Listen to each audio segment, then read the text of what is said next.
જય શ્રી કૃષ્ણ, જય માતાજી, રેખા રાદડિયાના સ્નેહ ભર્યા નમસ્કાર મિત્રો. આજે છે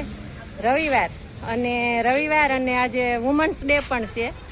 વુમન્સ ડે એટલે કે આંતરરાષ્ટ્રીય મહિલા દિવસ છે આજે. પણ મહિલા દિવસ એક દિવસ ન હોય, મહિલાનો તો રોજે દિવસ હોય.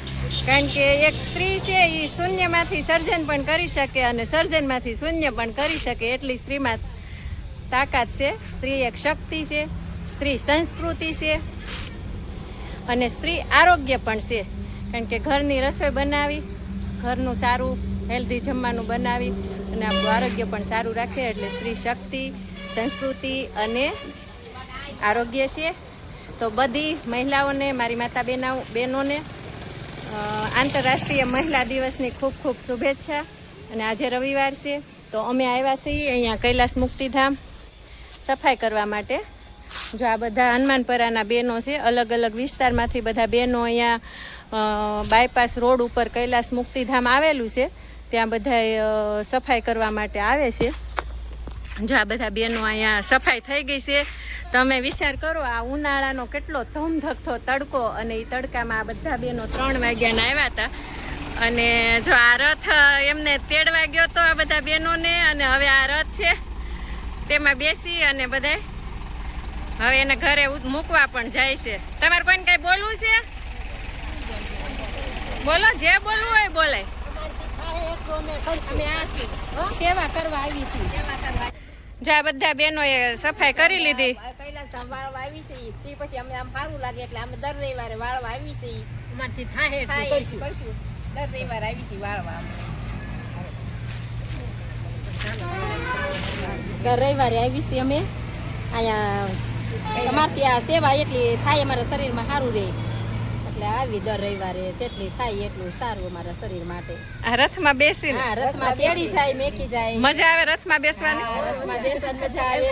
વેલા મોડો આજ રથ છે, હાસો હે હાસો આજ રથ છે. વેલા મોડો આપણે મરી ગયા તો બેવાનું છે.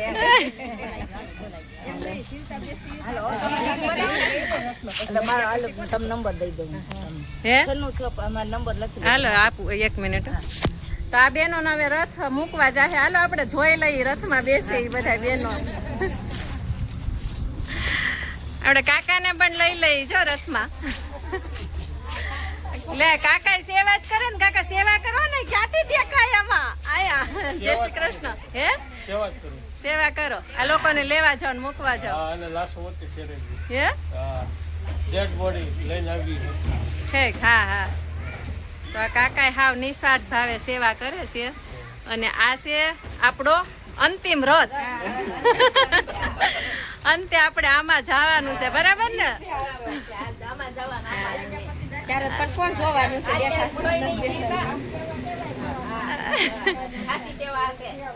એ જો આ બધા બહેનો આમાં ધૂન બોલતા બોલતા આમાં જાય, બરાબર ને? આજે છે વુમન્સ ડે, આંતરરાષ્ટ્રીય મહિલા દિવસ. એટલે આજે અમરેલીમાં અમુક જગ્યાએ બધે કાર્યક્રમો છે, એટલે બધા બહેનો ત્યાં ગયા છે. એટલે રથમાં થોડાક બહેનો ઓછા છે, ને ત્યારે આખો રથ ભરાઈ જાય અને સત્સંગ કરતા કરતા એ અહીંયા આવે અને સફાઈ કરી અને પછી આ રથ છે તે મૂકી આવે. તો આપણે અંતિમ રથના આપણે પ્રણામ કરી લઈએ. આવજો. આપણે આવ્યા છીએ ગાડી લઈને. હવે આપણે જઈએ ગાડી લઈને ઘરે.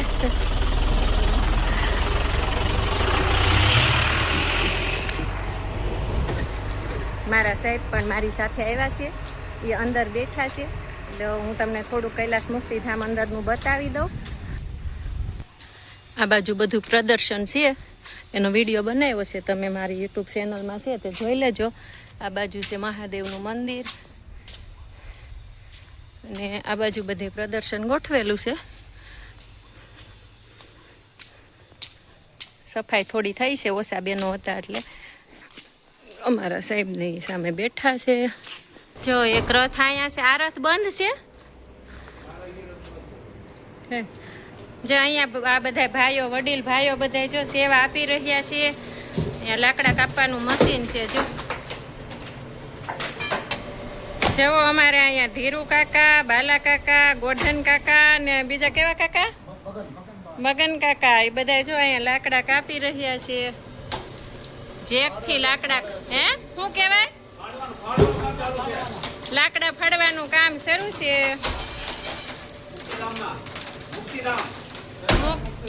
કૈલાસ મુક્તિધામ નિસ્વાર્થ સેવા, કોઈ જાતનો સ્વાર્થ વગર આ લોકો સેવા આપી રહ્યા છે આવા ધોમધકતા તડકામાં.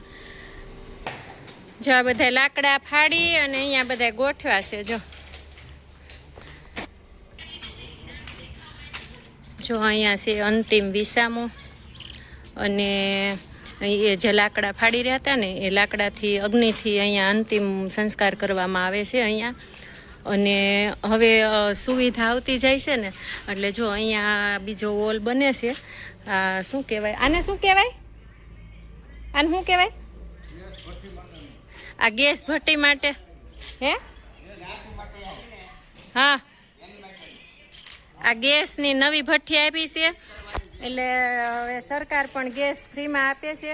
એટલે વનસ્પતિ વધારે કાપવા ન પડે, વૃક્ષો કાપવા ન પડે, વૃક્ષો પણ બસી જાય અને આપણને સરકાર જે ગેસ ફ્રીમાં આપે છે તો એનો પણ આપણે ઉપયોગ થાય. એટલે સુવિધા આવતી ગઈ છે. એટલે આ રીતે ગેસ ભઠ્ઠી માટે આપણે અંતિમ સંસ્કાર માટે અહીંયા ભઠ્ઠી માટે બનાવ્યું છે. આવું હું તમને બતાવું. એ ક્યાં છે ગેસ ઓલો આવ્યો એ નવી? એને શું કહેવાય છે? હા હા, જ્યાં બધી સામગ્રી આવી ગઈ છે. હવે ગેસથી જો આવી રીતે અંતિમ આવી રીતે આમાં અંદર મૂકી દેવાના. આ બધો એનો સામાન છે, હીટ કરવાનું બાકી છે હજી.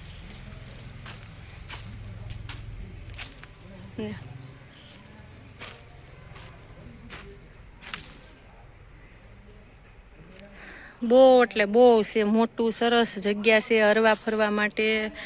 વડીલોને સાંજે બેસવા આવવું હોય તો એના માટે. અહીંયા છોકરાઓ પણ જો અમે બેઠા છે. અને જો અહીંયા બધી આ સફાઈ કરી, આગળ બેનો આવ્યા હતા તો આ બધું વાળીને સફાઈ કરી છે. પાછળનું જે બાકી છે એ બધું આવતા બુધવારે સફાઈ થશે. અને બહુ અલગ અલગ બધા પ્રદર્શનના બધી મૂર્તિઓ ને એવું બધું મૂકેલું છે. એ મેં આગળ એક વિડીયો મૂક્યો છે કૈલાસ મુક્તિધામનો, એમાં મેં આખું બધું પ્રદર્શન બતાવેલું છે તે તમે જોઈ લેજો. અહીંયા જે શિવલિંગ જેવું દેખાય ને એ છે એ ભૂત બંગલા જેવું છે. અંદર જઈએ ને તો બહુ બીક લાગે, પણ એની અંદર પણ 12 જ્યોતિર્લિંગ મૂકેલા છે. આ દરવાજેથી જવાનું ને ઓલા દરવાજેથી નીકળવાનું. અને ઘણાને ડર લાગતો હોય કે સ્મશાનમાં જવામાં, અમને કાંઈ ડર નથી લાગતો. અમે અહીં આવીને એટલે અમને ખૂબ જ શાંતિનો અનુભવ થાય અને ખૂબ જ મજા આવે.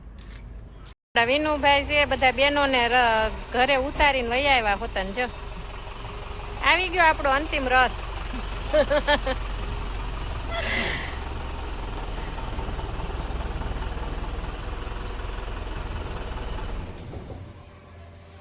રથ આપણો આવી ગયો, આપણો અંતિમ રથ, આપણું સહેલું સ્ટેશન આ છે. કા દાદા? હે અંતિમ વિસામો છે આ. આવી ગયા? હે ક્યાં વિસ્તારમાં ગયા હતા? હનુમાનપરામાં એક જ જગ્યાએ ઉતારી દેતા હશો ને બધાને?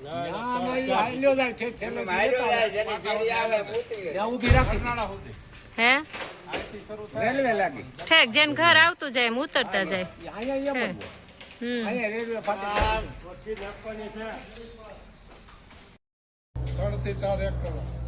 શું કયો દાદા?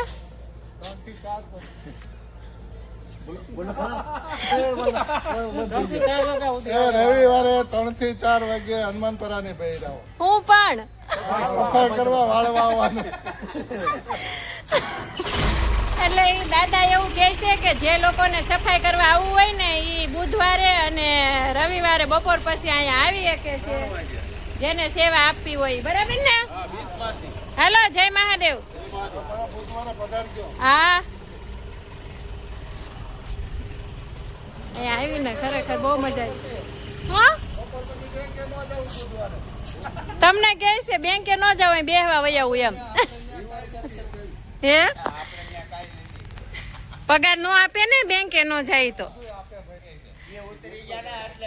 તમે નિવૃત્તિ લઈ લીધી? હે ઠીક, કાંઈ નહીં કરો સેવા. આવે હાલો આવજો. તો અમે કૈલાસ મુક્તિધામ ગયા હતા. ત્યાં વડીલોને સેવા કરતા જોઈ અને તેની સેવા હૃદયને સ્પર્શી ગઈ અને ઘણી બધી પ્રેરણા મળી કે આપણે પણ ફક્ત આપણું જીવન ભોગ માટે મોજશોખ માટે ન વાપરવું જોઈએ અને આપણે પણ આવી નિસ્વાર્થ સેવા કરવી જોઈએ. માનવ સેવા એ જ પ્રભુ સેવા. તો આવા વડીલો પાસેથી આપણને પ્રેરણા મળી. અને જો આ વડીલોની સેવા તમને કેવી લાગી, તે જો સારી લાગી હોય તો આ વિડીયોને તમે આગળ શેર કરજો. અને ભગવાન આ બધા વડીલોને સુખી રાખે, સ્વસ્થ રાખે અને તંદુરસ્ત રાખે તેવી આપણે પ્રાર્થના કરીએ. અને ઘણા બધા બહેનો પણ સફાઈ કરવા આવે છે, તે પણ મોટી ઉંમરના હોય છે. રવિવારે અને બુધવારે ત્યાં કાયમ સફાઈ કરે છે, લોકો સેવા કરે છે. અને આપણને આ વડીલોની સેવા ખૂબ જ ગમી અને ખૂબ પ્રેરણા મળી. ત્યાં ગઈ એટલે અમને પણ એમ થયું કે જો આ વડીલો સેવા કરતા હોય તો આપણે પણ એના રસ્તે ચાલવું જોઈએ અને માનવ સેવા આપણે પણ કરવી જોઈએ. અને બીજું એ કે આ વડીલો પાસેથી આપણને શીખવા મળે કે પરસ્પર પ્રેમ અને સ્નેહ રાખવો જોઈએ અને નિસ્વાર્થ કાર્ય કરવું જોઈએ. આ વડીલો બધાએ મોટા ભાગનો સમય પોતાના કામમાં પસાર કર્યો હોય તે છતાં ત્યાં લોકો મહેનત કરતા હતા અને સેવા આપી રહ્યા હતા. તે જોઈને ખૂબ જ ખુશી થઈ. અને ભગવાન બધાને સ્વસ્થ રાખે, સુખી રાખે ને તંદુરસ્ત રાખે. અને આ વિડીયો તમે આગળ મોકલજો અને એક લાઈક કરી દેજો. અને મારી ચેનલ સાથે જોડાવા માંગતા હોય તો ચેનલને સબસ્ક્રાઈબ કરી દેજો. આવજો. જય માતાજી.